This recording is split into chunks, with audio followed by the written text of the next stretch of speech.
Hey everyone, welcome back to Simming History, where we look at the history of architecture through the lens of The Sims. Before we get started today, if you liked the video, please take a moment to hit like and subscribe. It helps out the channel. Today we take a trip to the plateaus and hills of China and visit the Yaodong.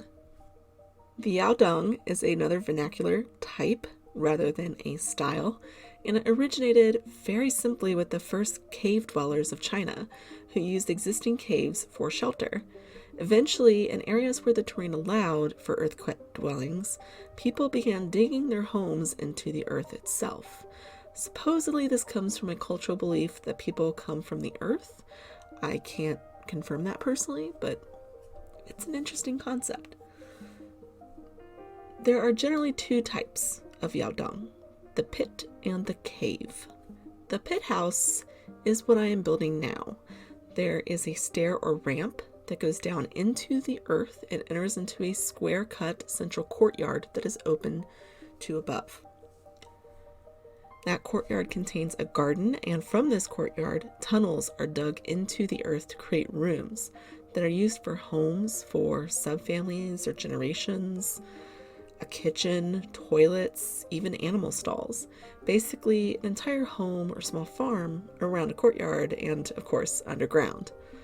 The ceilings of these chambers are cut to be a barrel vault.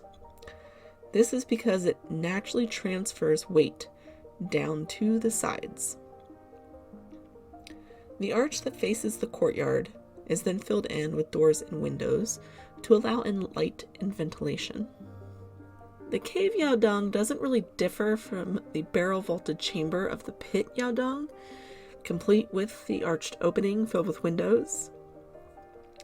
And inside this room, in both versions, there is a stove and food prep table, a table for taking meals, storage, and a large platform, which is right next to the stove, so that when you're cooking your meals, the stove can heat the space under the platform, which then serves as the bed for the home's occupants, everyone all together. Because both of these homes are underground, it can be quite cool, especially at night, and a heated bed is needed, especially in the winter. The big difference with cave versus pit Yaodong is simple. Cave Yaodong are not cut into the earth from a center courtyard, but rather cut into a hillside with the arched door openings just simply facing out into the valley. This allows the cave Yaodong to be terraced on top of each other.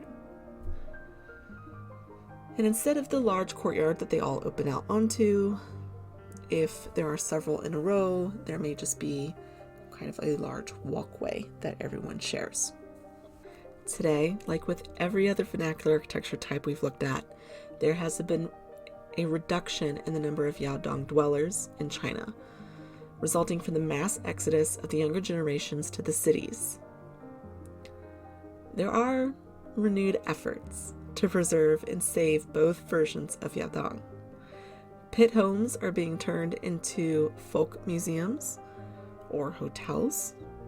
Cave homes are being turned into student housing, new green housing, hotels, and more.